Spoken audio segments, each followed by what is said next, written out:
We're back. We're back at the shelf.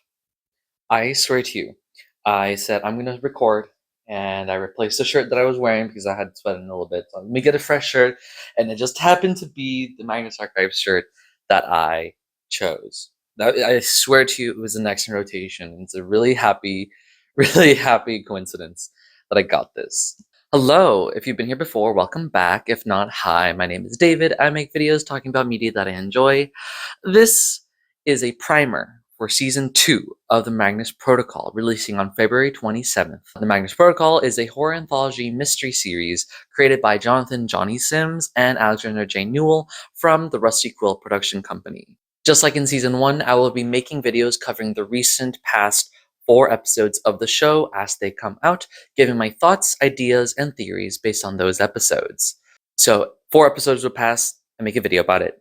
These videos are my attempt to generate my own conclusions outside of those of the outer fandom, and hopefully to contribute to the overall knowledge and mystery solving of this season. Obviously, once I put them out, then I'll look at see what other people's theories are and see if my stuff supports that or their stuff negates any of my stuff. As I said, Season 2 is coming out soon, and I wanted to give a primer for what to look out for, what mysteries to pay attention to, and other things that I wanted to touch on about Season 1. We're going into Season 2, and this video is also covering Season 1's Q&A, which came out January 30th, which adds some interesting behind-the-scenes information and also helps guide us into the next coming season. As a very simple summary of the last season, Sam, Alice, Gwen, Celia, and Colin try to understand what the OIAR and Lena are doing, along with uncovering the past work of the Magnus Institute and dealing with dangerous externals. At the end of the season, there have been some changes to the status quo and some questions to look out for. Along with these changes, some revelations have been dispersed throughout the season and other clues have been laid out, so I will be covering what you need to look out for when beginning the next season. Dad. No. Maybe. No, I don't know. You're not making sense, Alice. First and most important is finding out what happened with Sam, voiced by Shahan Hamza, at the end of the season. In episode 30, Dead End Job, Sam and the archivist were thrown into the rift beneath Hilltop Road Center. The Season 1 Epilogue System Update, which was released September 26, 2024, gives us some clues as to where Sam is. And I didn't cover this episode, mainly because it was outside of the production cycle. It came out, I think it was a week or two after the Season 1 finale, and I was like, I need to get my video out as soon as possible after the season finale. But whatever. I also didn't cover this epilogue because it was pretty short, and because there's no large plot moments that occurred that I'm aware of. Maybe some things might be mentioned later, but nothing big happened here, I don't think. In the transcript, the scene heading states that Sam's landed in the, quote, London exclusion zone, but doesn't provide any other information beyond, descriptive sounds of, ruins. We hear Sam say something very weak, so he's alive. There's that. And the big question for Sam is, where is he beyond just the London exclusion zone? And how can he go back home? I'm covering different characters here. Celia, voiced by Lorianne Davis. Ooh, Celia. Celia, on the other side of the rift, goes home to her son, Jack. And it was revealed that she knew about the rift and she could feel it pulling her closer, which would explain her sleepwalking habits, waking up in random locations. As we know, she is the same Celia that we see in episode 90, Scavengers in Archives, who was first seen in episode 100, I guess you had to be there, as Lynn Hammond, and she was transported to the Protocol universe after being trapped by the domains again, as we heard in 198 Precipice. The archivist had attempted to pull out her statement, and we got the description of her. Well, it was actually the statement was her first domain, which was a stranger domain, which is when she lost her name and then became Celia. She says the fearless one pulls her out, which was Georgie, and so she was able to get out of that. But then, in 98 Precipice, they people attacked, or some monsters attacked, and got them back into the domains. And so we don't know exactly 100% how she got here. That's the thing. We don't know 100% how she got here. We know that this is after she got back into the domain and then fell through some form of rift and got through here. So that's also something we should look forward to. I didn't write this down. But anyways, the big questions about Celia are, how much does she actually truly know? And what is her plan? Alice and Lena are less complicated, not in a derogatory way. They're more reactionary characters. For now, Alice, voiced by Billy Hindle, finds Celia alone and knows that Sam is gone. I wonder if Alice will begin to suspect Celia of any wrongdoings, as she may or may not have led Sam to the rift. I don't believe Celia purposefully took Sam there. She just knew she had to balance out the dimensions. And it was Sam who had insisted to go to the Hilltop Center in the first place. Lena, voiced by Sarah Lambie, on the other hand, was fired by Trevor Herbert MP, who got information about her from Gwen. She leaves without a fuss, passing on responsibility to Gwen to run the OIAR. A small question I have about Lena is I want to know what her backstory is and what she did or does for the OIAR, as she obviously knows more than she's letting on. As well, another question is who Klaus was and why she tried to kill him. I believe it's implied that he was the former IT manager, like 2 IT managers before Colin, but there's no concrete evidence, concrete knowledge about that. So hopefully, well, she's gone, so I don't know how prevalent she'll be in the next season, but I want to know a little bit more about her. But if she's gone for now, then oh well. Gwen, voiced by Anuja Battersby, has a big change, becoming the head of the OIAR after ousting Lena. Now, there's a dramatic story question. How will she deal with the responsibility? Lena had told her good luck and that she's going to need it. So, obviously, Gwen is way out of her head. But to what extent? We'll find out. 2 characters, Colin and Teddy, have loose story threads that were left unanswered after the end of the season. Colin, voiced by Ryan Hopefear, has already lost his mind, paranoid about Freddy or FR3D1, the OIR server. OIAR. Red leather, yellow leather. He had called Alice saying that he was in trouble and Freddy was messed up, but Alice was too busy trying to get a ticket for the train to listen to him. And he says goodbye to her with a sense of finality, and she only remembers him in the epilogue after talking with Gwen, like after finding out that Sam's gone and Celia went back home and she's like, I need to go talk to Lena. She finds Gwen instead, says that Sam is gone, not dead at least. But then she just remembers, oh my gosh, Colin. She had called him, and Gwen and Alice both hear his phone ringing all the way in the OIR server room. And when they investigate, they open the server rack where his phone's ringing, and something happens to make Gwen scream, but the episode ends before we get any more concrete information.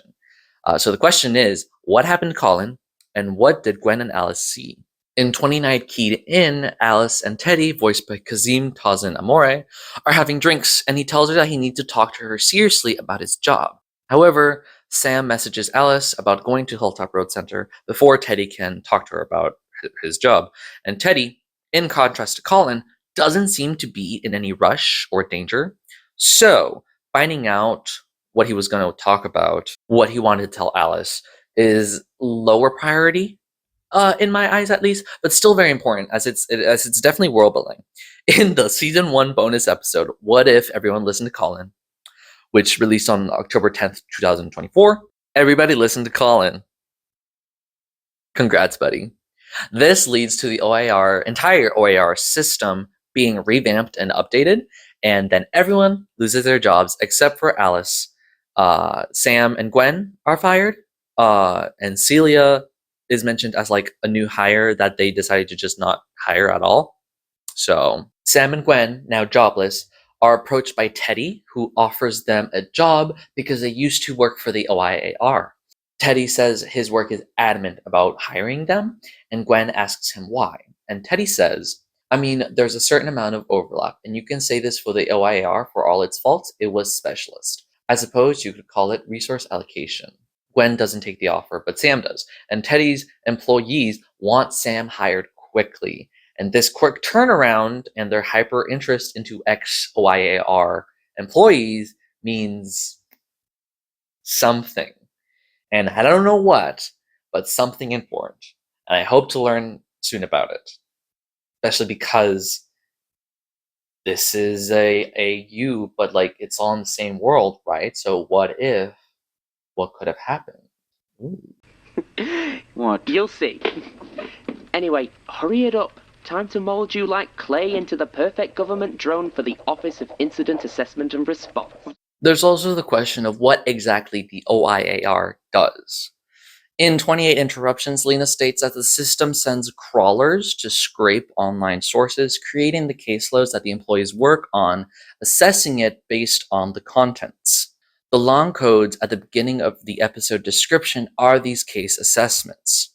The format is CAT number R letter DPHW date of incident date of assessment. Got that? Awesome. CAT is category, the numbers either being 1, 2, or 3. R is rank, which is letters A, B, C, or S. The DPHW is 4 numbers, and the dates are self-explanatory. The category names are based on the words we get from 9 rolling with it and 17 saved copy. Category 1 means an agent or an altered person, external, or avatar, such as Lady Mowbray. Category 2 means a subject or an altered space, domain, or haunted location, such as Hilltop Road Center. Category 3 means a catalyst or an altered item, haunted artifact, or cursed item, such as the blood violin. I don't yet know what ranks mean, so that's something to look forward to figure that out. The DPHW is a set of 4 numbers, each a parameter measured from 1 to 9. I've seen people say 0 to 9, but I don't remember seeing a 0. And I haven't seen a 0. I looked back when I was writing that, I was like, there's not been a 0, so it's been 1 to 9. They can prove me wrong in the season 2, but it's been 1 to 9. The parameters being D for death, P for pain, H for helplessness, and W for weird. That being the levels of each of these parameters within the cases. The words for these parameters, where we got this information, is from the Magnus protocol ARG, and I'll link a video that explains more about that information. I didn't do any of that. Other smarter people did that. Good for them. And they found out about the DPHWs. As to why they are assessing cases, we do not know yet. Why the OIR does this, we hope to find out. Furthermore, in 13 Futures, Lena tells Gwen that the OIR manages the bad guys. Gwen was promoted to Externals Liaison, which involves meeting with different externals. These are powered people, altered individuals, avatars.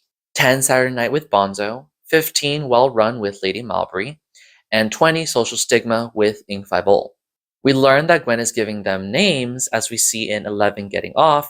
Bonzo attacked and killed somebody in a strip club the same night that Gwen gave it, Bonzo has pronouns, the assignment, the envelope that Lena had given her. We don't know what she gave Lady Mowbray, and she failed to hire Ink 5 but it's evident that the OIAR is guiding these externals to kill people or do stuff. Mostly kill people.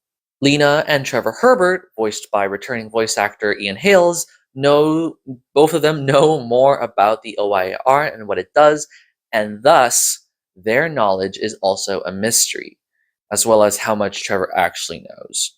I wrote the OIAR is also responsible for burning down the OIAR. Anyways, the OIAR is also responsible for burning down the Magnus Institute, as Sam connects the protocol he learned in 19 Hard Reset and some documents he found on Starkwell, a mercenary company that has been brought up a handful of times, to the burning, along with whatever the Magnus Institute was doing, which we'll get to that. This leads to my commons theory. This is based on the tragedy of the commons, which is an ecological and economic concept. When a limited resource is mismanaged, the resource will be depleted quickly for everyone using it. Somewhat connected to this, and as for example, in 168 Roots and Archives, When the change occurred, human fear became a limited resource and would eventually run out, killing the fears as they consumed unchecked. And then the web did their plan to manage that. Even before then, the fears would constantly attempt rituals to bring their fear into reality. I believe the OIAR is managing how different avatars and monsters, or externals, operate, thus maintaining balance, avoiding confrontation between forces, and stopping larger power plays such as rituals. The OIAR, I and others theorize, stems from Robert Boyle's protocol. As Jonah Magnus put it in 27 Driven, the Magnus Institute has been under increased scrutiny by Boyle's incessantly meddling inheritors, which could also be people working with Boyle's philosophy of destroying dangerous work, the protocol, which he did to Isaac Newton's work in 19 Hard Reset. The head of the response department, William Price, worked with GSR Security, which would later become Starkwell, to burn down the Magnus Institute, and the reasons which are mystery I'll cover soon. The OIR systems themselves have something wrong with them as well. As we learned as early in One First Shift about a year ago, as of January 9th, 2024 in story, the system had been reading out some of the cases. Most of the cases are fakes or hoaxes and don't get read out, but much as in Magnus archives, where the statements that are real can only be recorded via tape, we can follow that the cases that are read out are real. Even further, they are read out by 3 distinct voices. Alice calls them Norris, Chester, and Augustus. Norris is voiced by Johnny Sims, Chester by Alexander J. Newell, and Augustus by Tim Fearon. Of course, this means that at some level, Jonah and Martin from Magnus archives are present here. But to what capacity, we do not know, and that is something to look out for. It's also heavily theorized that Augustus is the voice of Jonah Magnus. Whether Chester Norris and Augustus have a conscience, a motive, or are just simply voices, we do not know yet. And we have to look out for that answer as well.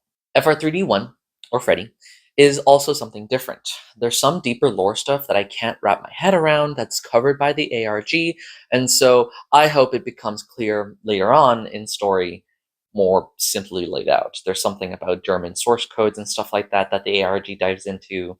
Watch that video, like I said. The mystery of Freddy also touches on what happened to Colin at the end of the season. Also a mystery, Sam keeps getting paperwork from a defunct response department. He checked the box called Response 121 on his onboarding paperwork, and since then he's been getting and filling out these forms.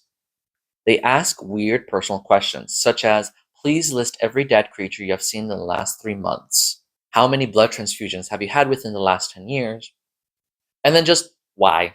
In 23 I Knew You, Sam says filling out the forms feels comforting, almost perhaps compelling.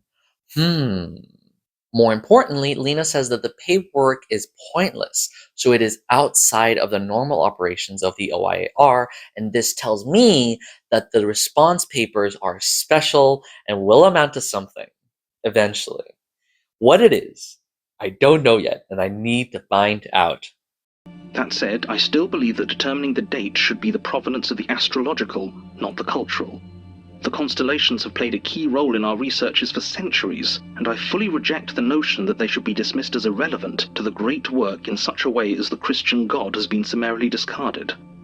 As such an iconic figure within the Magnus archives, the Magnus Institute in Protocol, which was based in Manchester instead of London, was burned down in 1999 by the OIAR and RSC Security. There's a question as to why they burned it down, which pulls from my commons theory. To begin, there's the mystery of the classification system.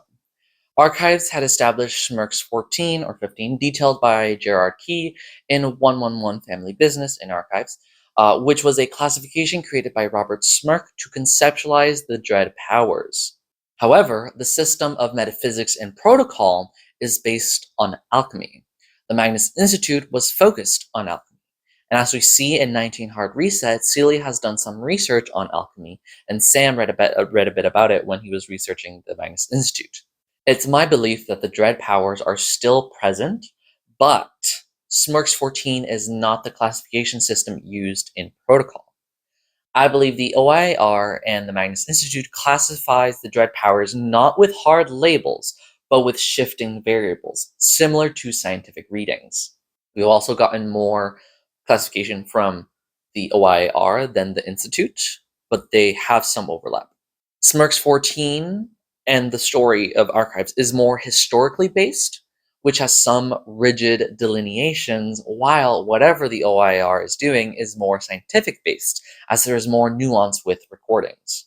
We do not yet know how the OIAR or the Magnus Institute organizes these classifications, but I think it has to do with the DPHW: death, pain, helplessness, and weird. These parameters that are used can be applied to different alchemical reactions from different cases. The Magnus Institute may have their own classification system, but it's similar, as they were the ones who organized subject, agent, and catalyst. That way, Smirks 14 and DPHW are just two human-based classification systems that make sense of an eldritch horror. One is based on hard boxes, Smirks 14, and the other is based on a spectrum of values, DPHW and alchemy. I don't want them to have another classification system. I believe that having a second classification system similar to Smirks 14 would weaken some of the fears in archives and strengthen others, creating an unsatisfying imbalance within archives itself. Also, just saying it as it is, a labeled classification system within protocol could never surpass Smirks 14 in prominence anyway, which would weaken itself as well. And that's in regards to writing a story. And that's why I believe it's less a grouping and more a measurement of individual cases, case by case. The 4 axes of the DPHW levels do not clash with Smirks 14, and I hope in the future, with more knowledge, we'd be able to apply the DPHW to the statements of archives, as I've been attempting to apply Smirks 14 to the cases. That's interesting for the story, but I worry that a lot of people will be put off if that's true. People love to latch on to boxes, which is why Smirks 14 is so popular and works so well. This is the reason that 5 factions in Divergent, 12 districts in the Hunger Games, 4 houses of Harry Potter, the 12 gods of projection are so popular. Protocol will not have a personality quiz and will not have boxes to put yourself in. At least, I hope so. And I hope people will enjoy this as much as I do. As to the Magnus Institute, I believe they were working on trying to harness the power of the dread forces. In the 2 statement and research assessments we get from the Institute, we can see that they were testing how viable the contents of the statement were for their parameters. They would also suggest what to do with them. The 2 recommendations we get are the catalysts for enrichment applicability assessment, which to me seems like a test to see how well the catalyst/object, here the cursed dice, can be used for enrichment, and the Welling Muter Materia Research Program, a program run by Dr. Wellings, a recurring character in the past which seems to study mutated material, perhaps people and objects that come from another dimension, here the other Darien, or the first Darien. Both of these recommendations give further implications, present more questions, and give no easy answers. And because both are doing further research on their subjects, I believe they're trying to harness this power to transmute people to create avatars, make externals. There was one theory that I saw which I kind of liked, that they called avatars externals because they're drawing power from something external to our world. I forget who did that. If you know who did that, please let me know who said that. I like that theory a lot. In 21 Breaking Ground, Leonard Kennings, the co-treasurer of the Magnus Institute, sends a letter to his colleagues urging them not to use the Millennium Experience as a staging ground of their great work. In 27 Driven, Jonah Magnus says, "We have been undertaking this great work, perhaps the greatest work, for nigh upon 3 decades, and thus far are still unable to effect transmutations beyond those endeavors we each undertook alone. The Magnus Institute's great work seems to be something around transmutation, the change of an individual into a powered person. Only those who did their studies on their own were successful, but not on a larger scale. Their great work seems to be something about a national or global-wide transmutation. This, to me, sounds like the apocalypse." Jonah Magnus even states how much of a breakthrough it was to learn that fear is important in their work, maintaining the presence of the dread powers without classifying them yet. I also believe that the OIAR burned down the Institute because they were trying to stop this great work. Kennings wrote the letter a year before the Institute was burned down. The protocol was enacted to stop dangerous science, to prevent the tragedy of the commons, to manage the bad guys. I have yet for this to be confirmed, so that's one thing to look out for as well. There's also some more details about the Institute stuff itself that I want to look out for. One, what was their plan for the great work in terms of the step-by-step? What was the actual thing that they wanted to do physically, or like the plan step-by-step ritual planning? Tell me what the ritual was. And two, what did they want to accomplish? Was it power? Was it avoiding death? Was it being immortal? So yeah, that I look out for that. No, what I need is to not be seen. He sees too much already. Doing mummy and daddy Stasi proud, I'm sure. Not that anyone cares, as long as it all balances out, right? Not too much mercury, or the world ends. Not too much sulfur, or we all go Colin, mad. calm down, mate. You're starting to sound... Give me your phone! Over the mysteries of the OIAR, and over the mysteries of the Magnus Institute, I'll place them in front of me, is the overall plot of the story. Yeah. It is Sam, Alice, and Celia's search for information that moves the story along, investigating the Institute's past movements and following leads. Several characters from archives have returned for brief moments. In 8, Running on Empty, Sam and Celia meet Jerry and Gertrude, voiced by John Gracie and My Queen, Sue Sims, respectively. I missed you, Sue Sims. In 24 Raising Issues, they meet Basira, voiced by Frank Boss. And in 26 Catching Up, they talk with Helen Richardson, voiced by Imogen Harris. I just realized episode 26 in Archives was a distortion, which is when Michael the Distortion appears for the first time. And here, Helen Richardson, the second distortion in Protocol. It's all connecting. It's all connected. Sam and Celia meet with Jerry, Gertrude, and Basira to attempt to learn if the three of them know anything about the Institute. Sam had even gotten an email from a John leading him to Jerry, and then he got an email that gave him the information about GSR security as well. Another mysterious thread that hasn't been touched on yet. Helen does get them some documents about locations that the Institute was scouting for, perhaps looking for staging grounds for their great work. But that's further speculation. This information also leads them to Hilltop Road Center, as is one of the last recent places that the Institute owned. During their investigation, Celia gives Sam the names of Jonathan Sims and Martin Blackwood. Not Martin K. Blackwood, but Martin Blackwood, lying that she said she found them in some old documents, hoping to spur some more discoveries, which doesn't really pan out. She's also in close connection with Georgie, voiced by Sasha Sienna, who babysits Jack for Celia. And then there's the elevation of Trevor Herbert as a minister, an MP, a member of parliament. I want to look out for the next characters from Archives to appear in Protocol in whatever capacity. Melanie is connected to Georgie, and Daisy may have ties with Basira, but since Basira was never in the police, maybe not. Julia Montauk is connected to Trevor in Archives as well, so she might pop up as well. Or any other named character within Archives. Tim and Sasha, maybe? That'd be really cool. That's exciting to look forward to. Any characters are excited to look forward to. Along with their investigations, the danger of the externals hangs over them. The mystery of what the externals are or what they want is something to look out for. Bonzo is one. The question of what is it and what does it want? Ink 5 voiced by Vera Chalk, is another, being a recent external that tried to kill Gwen.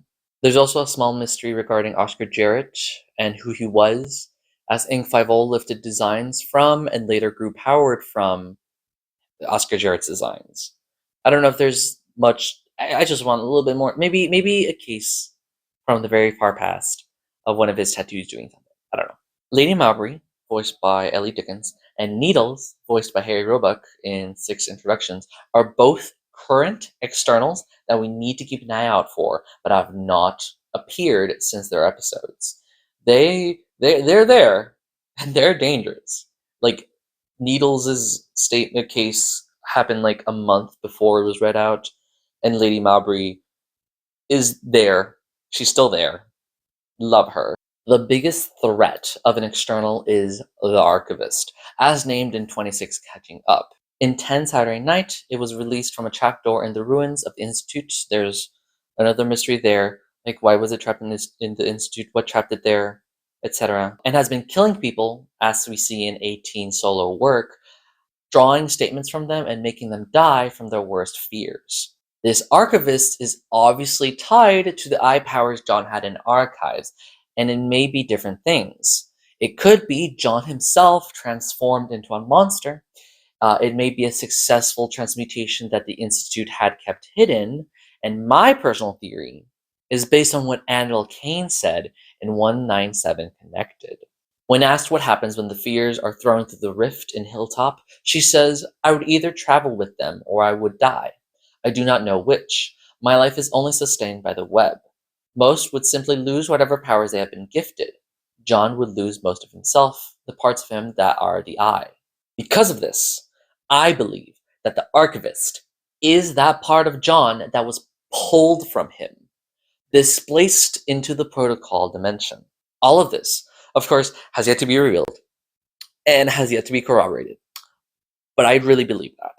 What the Archivist wants is a mystery, as well as what happened to it after the finale. Oh, I wrote this before the trailer came out. Was it looking for the rift, as Sam thought it was? Because he said when it was pulling the statement from Sam, he thought about Hilltop Road Center, and it seemed to like focus on that for some reason. And he was like, "Oh, it's going there. We have to go there right now." I don't think so. I don't believe that. I think it was looking for information on the Institute and on Celia, and it seems to focus on getting her statement when it discovers them in the basement of Hilltop Road Center with the rift. However, we don't fully know what it wanted, and there's some things that make me think it's more of a instinctual thing than a planned thing. This is where I wanted to talk a bit about the Season 2 trailer, which came out on February 13th. It is currently February 18th, so I wrote this before that. I literally wrote this, I think, the Wednesday before the trailer came out, but whatever. I wanted to talk about it, but it's not that much, honestly. It's two people, Wardens Dave and Heidi, who are patrolling the same London exclusion zone from the epilogue, who find a tape recorder and react negatively to it, and then they just leave as the Archivist appears. In my script, I had written a question of, did the Archivist go through the rift? And this proves that both Sam and the Archivist are both in the same London exclusion zone. The Archivist seemed overjoyed of being there, saying yes, more, and like other things within this series, it feels more instinctual versus planned as well. Less of it wants to do this, and more of it just wants fear, more fear. And then there's an even larger overarching question beyond the plot. Who is listening? In Archives, we only hear the tape recordings controlled by the web to record what's happening, and also other things adjacent to that. By Season 3, the recorders start recording on their own, and by Season 4, they are used by John to know when something important to the web's plan is going to happen. We know eventually, by the end of Season 5, that the web has been more or less the one listening, or the listener. However, we don't know who's listening in Protocol. In Archives, John knows that he's being recorded. In Protocol, no one does. The modes of recording are also different.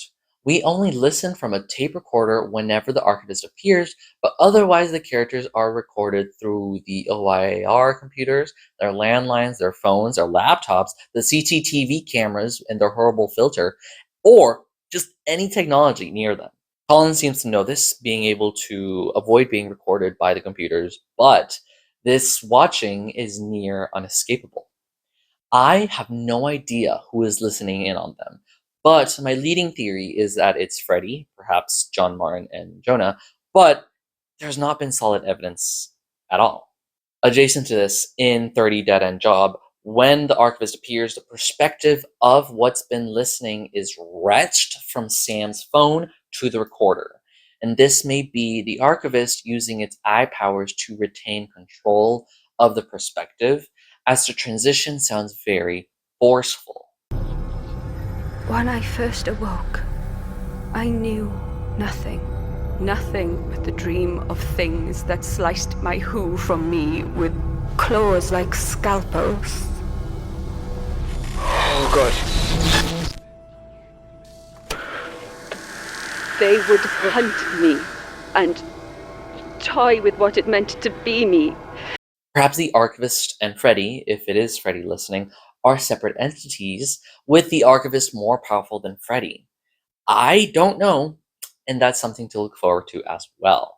There is also a thing, I'm sorry if this is going to be haphazardly talked about, but I forgot to write about it. But I don't know if it's much of a mystery, but it's definitely a revelation or something. In archives, John I. Powers, you can't lie to him. He asks you a question, you have to tell him the truth, or else you die, aka Peter Lucas. In Protocol, this transitions over into, like, no one's asking them questions. They don't know that they're being recorded, but whatever's recording them knows when they lie. And the biggest moment happened in, oh my god, in this episode. I forgot which episode it was, but Celia comes in late, and Lena asks her why she was late, and this is what happens. One of my radiators sprung a leak and flooded the lounge. I see. We hear a glitch, and this glitch says that she's lying, and then we've heard this glitch in other moments, and so there's this sort of lie detector happening over the recording, which adds a little bit more flavor to what we're listening to, because we know we are the people who are the eye listening. We know who's lying. We know whenever they lie. And sometimes it's like big lies, like what Celia said, and sometimes it's small lies. Like there's a moment where at some point Alice says that she's fine, but we hear a little glitch in it. The intensity of the glitches vary depending on the severity of the lie, I guess. But yeah, that sort of adds in a little bit of a feeling of I-ness, of we know who's lying, and it'll tell us who's lying. It doesn't help decipher who is listening, but it's definitely a clue, an aspect of it that I just forgot to. I wanted to write it, I just simply forgot about it. But yeah, the lies. People are lying, and we know when they are. The threads of the characters, the mysteries of the OIR, the Magnus Institute, and the Dread Powers, and the investigations the characters are doing will all be things to look out for in Season 2. In addition to these big plot point mysteries, I also want to focus on smaller elements to look out for. We know that Protocol is a meta-narrative already, same as Archives, happening a lot faster than Archives, and there are some elements that have only been mentioned once within the cases or surrounding that I believe have the potential to return. Some of these I'm more convinced of than others, and these others are more of my own want. And so, in a chronological order per episode, people, places, and things nouns to look out for are: 1. Anything regarding what Red Canary found in the Institute. That, a box was it? What was that? 2. Daria's therapist, who seems to know enough to believe Daria's tale about Ink 5-0. 3. The Kent CID repository collection, which could have more cursed objects or journals, as well as Special Constable Carolyn Jennings, who might know more about other manifestations. 4. The stranger who gave the violin, he definitely has more cursed items to give away. 6. Needles, cause he's cool. I'll talk about it later, but Alex, please, he's really cool. 7. Whatever the fuck happened in Oxford People's Trust. 8. Whatever the fuck happened in the service station.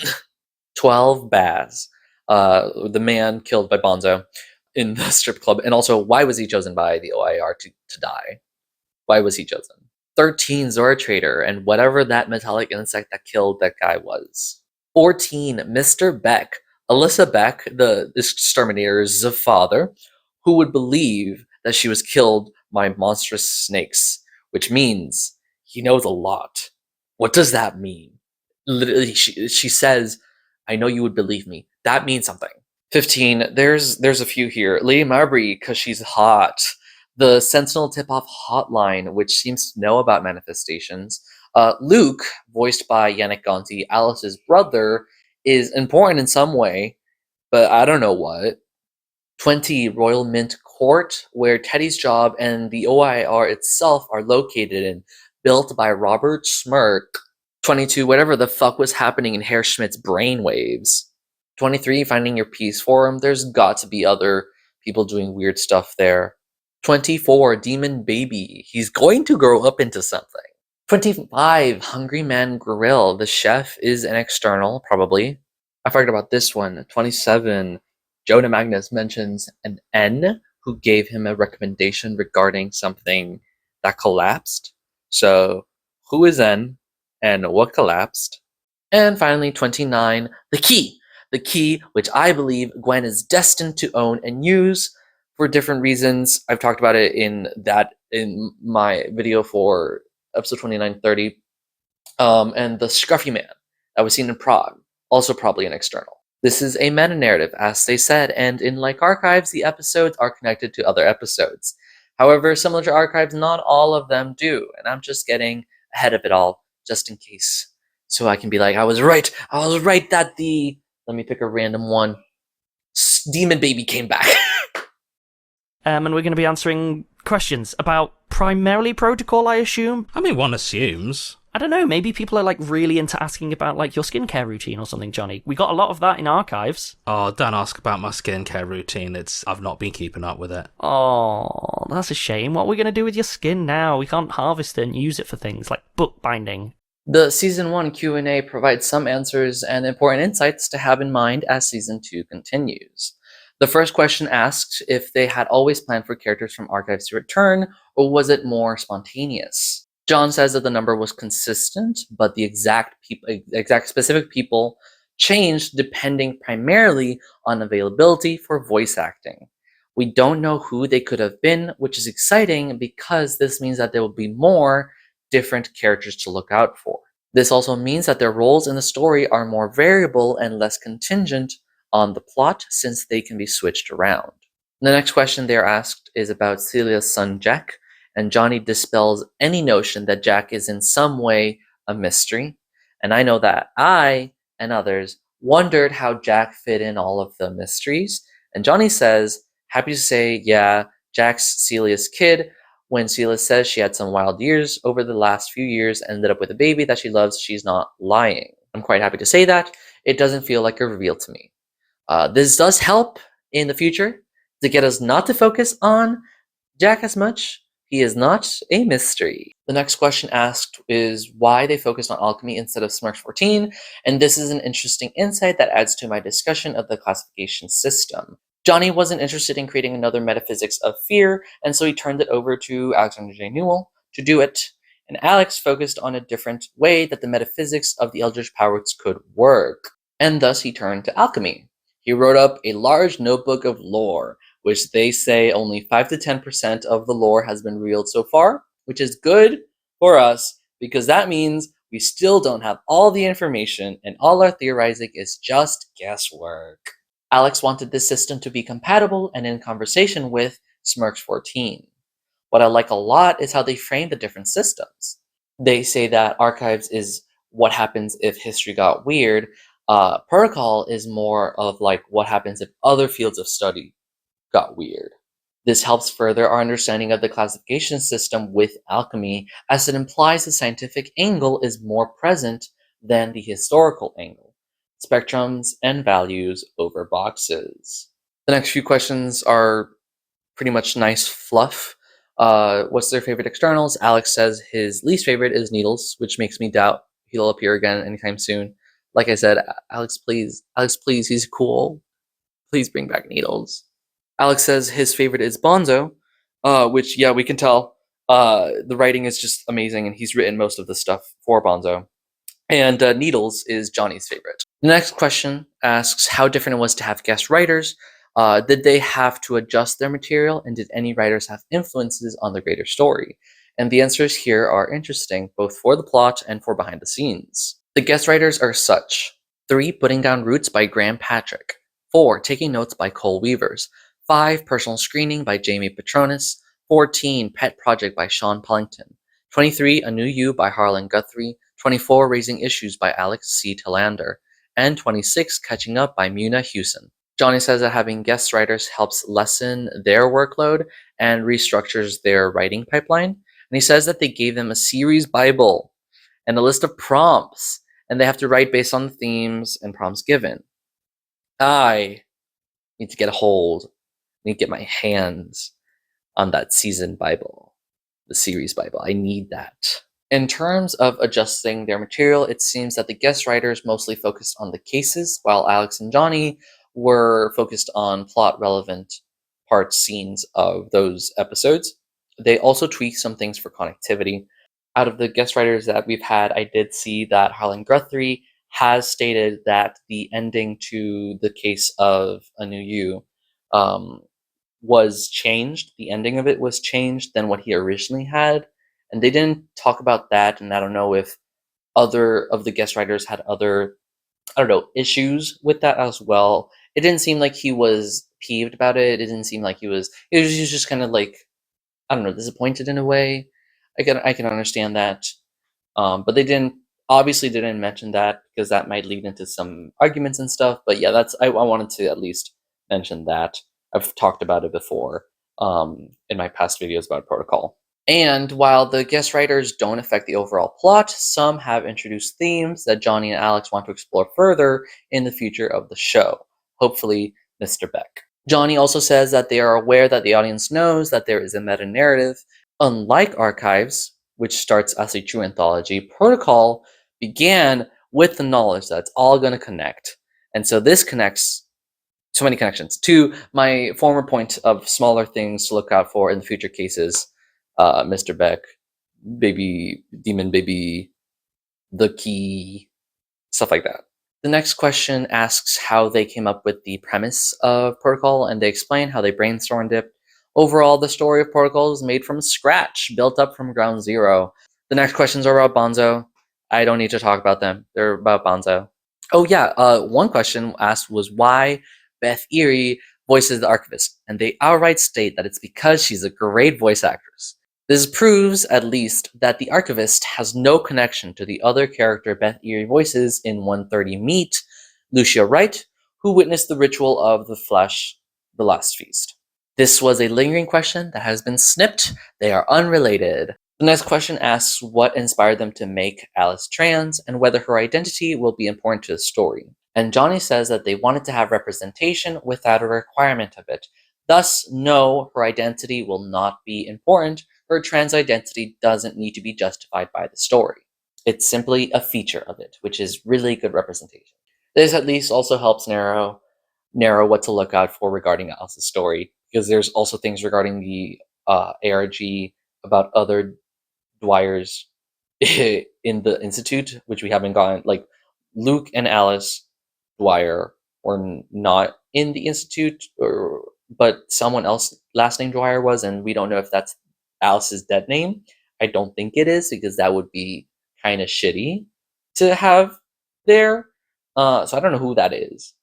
We'll find out. That's something else to look out for. They're asked what inspired their comedic moments, and they name some few influences.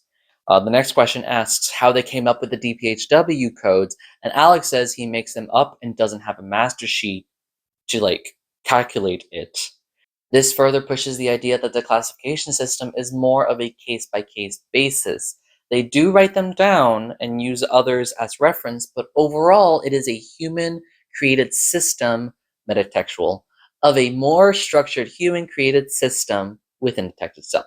They're only arbitrary according to Johnny and Alex making them up, but they still do mean something within the story.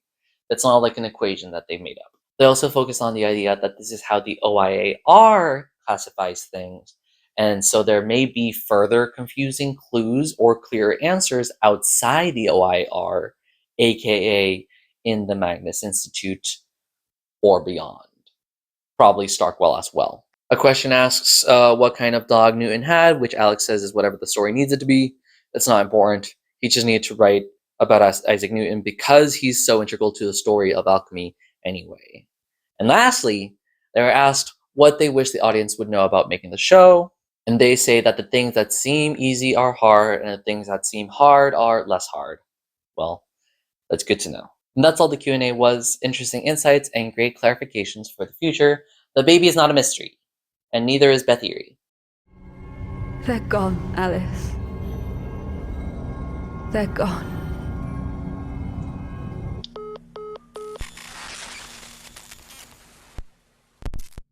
I can't wait for the next season to start. As I said, I will be making videos for each chunk of 4 episodes, giving my thoughts, ideas, and theories, so keep an eye out for them. I will also be intermediately working through my entity exploration videos, hopefully between the 4 episodes, or at least within the hiatuses. I assume that there's going to be a hiatus after episodes 10 and 20, because that's what happened last season, and it makes sense for production standpoint and for like other reasons to have a hiatus between those like thirds of the story. I like that. I like to have that break. I think the hiatus between 10 and 11 were like really big, and then 20 and 21 were like a little smaller. I hope they only do like 2 or 3 weeks of hiatus, because then I'm like, I want more. But whatever. Hiatus is something to look forward to as well as a break. So yeah, keep an eye out for the entity exploration videos. I hope season 2 will also include Annabelle Kane in some way. I miss her so much. I want her back in my horror podcast. This show Protocol is how Annabelle Kane can still win. Anyways, thank you so much for watching. Please comment, like, and subscribe. Let me know what you are looking forward to in the coming season, what avatars or externals you want to see, what characters you want to see, shipping. I didn't even talk about any shipping here. Celia and Sam are together. Maybe. Not anymore. I don't know. Gwen and Alice is a ship as well. Do you ship them? Let me know about that. I kind of ship them, but I kind of don't. It's fun when they talk to each other, at least. So yeah, let me know what you're looking forward to in season 2. Don't forget to be passionate, and I'll see you later.